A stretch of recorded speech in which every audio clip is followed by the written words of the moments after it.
welcome back sa ating YouTube channel. This is Gabby's Pa. For our latest vlog will be all about Premier Volleyball League. Sino kaya pa sa semis? Malaman natin. Plus, 2 foreign guesting. Pa-subscribe to ating YouTube channel kung gusto mo likes, shares, comments, and views. Aabutin tayo ng 500 subscribers para support natin sa social media ka. For our latest vlog, 224, episode 224, and title, BBL Semis na! Here's your vlog!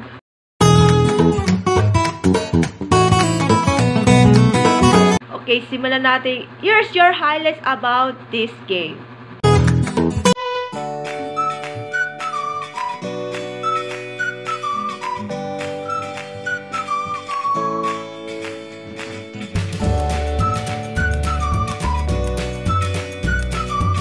Okay, simulan natin. Pasok na ang PBL Semis ay ang Creamline School Smashers, Signal HD Spikers, F2 Logistics Cargo Movers, and PLDT Home Hitters.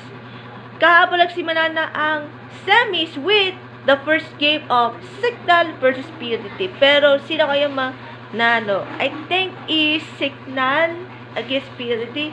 Pero sa F2 tsaka Creamline, alam ko, ang nanalo talaga is Creamline against F2. Naku, talo ang F2 kasi support. Dapat supportan natin sa next game. Oh my God, talo ang F2. Sabi sa COVID. Pero, okay lang. Babawi tayo sa next game. Para sa Creamline, led by team captain Eliza Valdez, Gia Morado de Guzman, and Michelle Gumawa.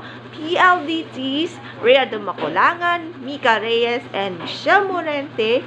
Signals, Rachel Zakis, Cez Molina, at iba pa mga laro are players ng Signal. And for cargo movers of F2 Logistics, led by team captain Abby Maranyo, also part of the team F2 slide, Ara Galan, Hiana D, Majoy Baron, Kim Pajardo, and Don Macandili. At syempre, may Ivy Laksana, Myla Pablo, Mars Alba, and also yung mga bagong players, Jolina de la Cruz. Yan. Bakit natalo F2 against Creamline? Bakit? Tapos supportan natin sa next game. Pero ang tanong, anong team kaya sa tingin mo? Yung yellow or pink? Or F2 or Creamline? Malaman natin yan soon. Pero sa next game, pabawi tayo F2 for the win, number 1.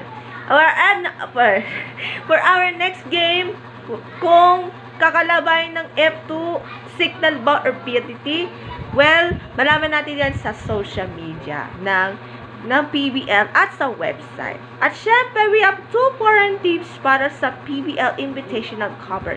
Yung taga Japan at taga Vietnam. Malaman natin yan, reveal natin yung team name per now.